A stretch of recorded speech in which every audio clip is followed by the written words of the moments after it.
Pagi itu Rian merasa bahwa seluruh badannya terasa pegal-pegal setelah hampir semalaman bekerja keras bak artis Hollywood. Dia baru saja bangun dari tempat tidurnya dan segera keluar dari kamar. "Daniel, apa kau melihat Jerry?" tanya Rian. "Ada di kamarnya," kata Daniel. "Oh, apa kau sudah sarapan?" tanya Rian. "Sudah. Itu ada 2 bungkus lagi. Satu untuk MU dan satu lagi untuk Jerry," kata Daniel. "Oke. Aku akan ke kamar Jerry," kata Rian. "Aku ikut," kata Daniel bergegas bangkit dari kursi dan menyusul Rian. "Jerry, kau sedang apa?" tanya Rian begitu dia mendorong pintu kamar Jerry. "Wah, sendal jenis apa itu Jerry?" tanya Daniel yang kagum melihat sepasang sendal yang sangat indah seperti yang sering dipakai oleh putri raja Eropa dalam TV. "Wajah MU kelihatan murung sekali Jerry," kata Rian sambil duduk di pinggir ranjang. Jerry hanya menarik nafas panjang dan menghempaskannya dengan keras. "Ada apa dengan MU Jerry? Juga, untuk siapa sendal ini?" tanya Daniel. "Sendal ini telah aku pesan beberapa bulan yang lalu dan rencananya akan aku berikan kepada Via ketika aku berusaha untuk membujuknya," kata Jerry. "Lalu mengapa sendal ini masih berada padamu?" tanya Daniel. "Via menolak ketika itu sebelum aku sempat memberikan kepadanya. Aku berencana akan memberikan di hari ulang tahunnya nanti. Tapi sudahlah. Itu tidak akan pernah terjadi," kata Jerry. "Jerry, Via sudah terlalu jauh bertindak. Beruntung kau dapat mengetahui sifat aslinya sebelum terlambat," kata Daniel. "Wanita itu kalau sudah memendam dendam, akan sangat berbahaya. Dia bisa membunuh MU dengan kelembutannya," kata Rian. "Via tidak seperti itu. Aslinya dia baik. Aku tidak tahu siapa yang patut disalahkan antara kami," kata Jerry. "Susahnya itu. Jika hubungan tidak dilandasi dengan saling percaya." "Sudahlah Jerry. Lupakan saja Via. Apa kau masih mengharapkan dirinya?" tanya Rian. "Tidak. Aku tidak pernah mengharapkan sesuatu yang telah lepas dari tanganku. Aku hanya menyesalkan mengapa begini jalan ceritanya. Bagus jika kau sudah tidak berharap lagi padanya.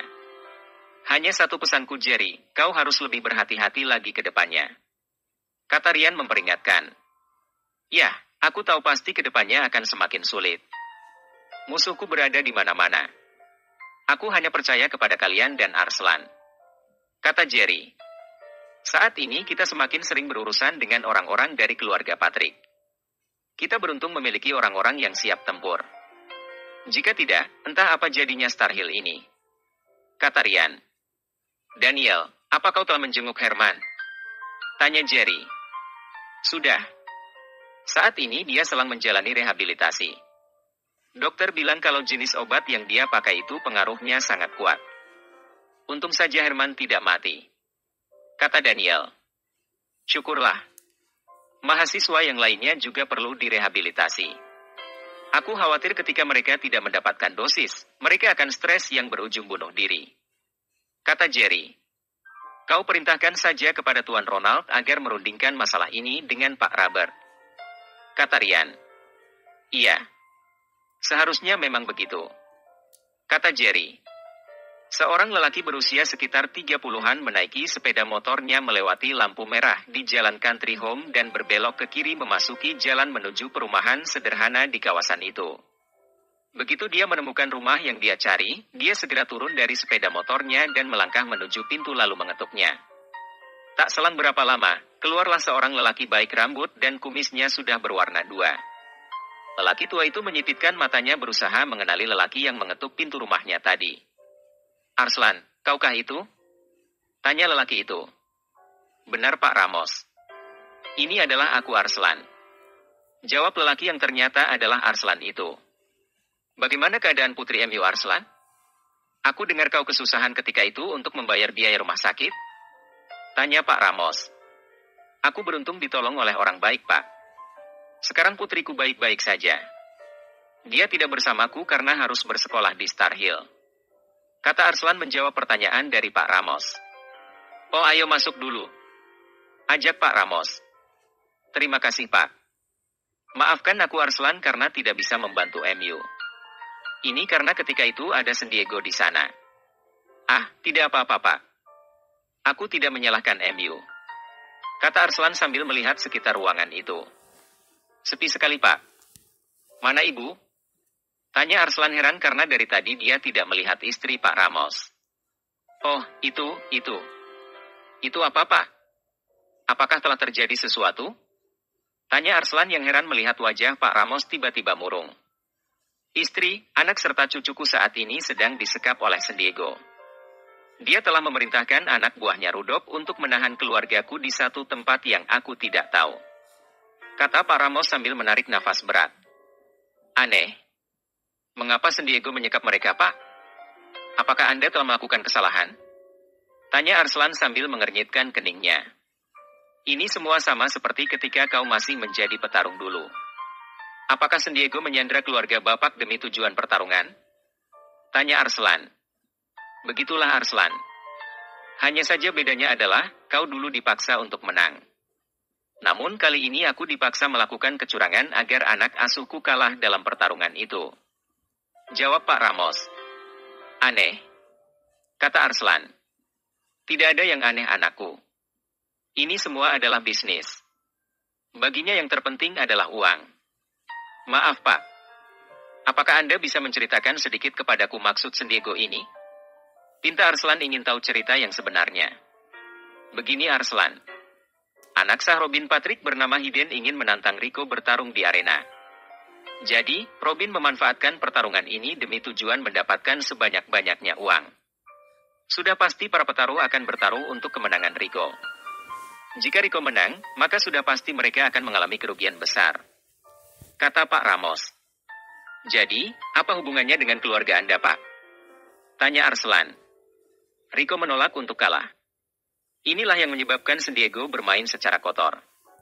Dia ingin agar aku mengkhianati Rico dengan cara memberinya obat pelemas otot agar dia tidak memiliki tenaga lagi ketika pertarungan berlangsung di ronde kedua. Aku jelas menolak keinginan gila ini.